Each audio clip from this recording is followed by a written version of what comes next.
I've been worried about Critter ever since the heat wave started because I haven't seen her. It's been like a week, but there's Critter. Well, so did you eat already, Critter?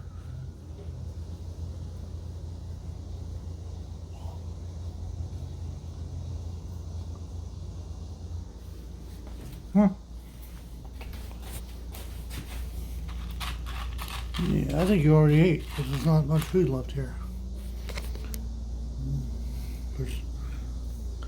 This could have been anybody else too. You got a lot of crap in there for her. Must be awful being a feral with long hair. Alright, well, I'm gonna get you some more food. Okay?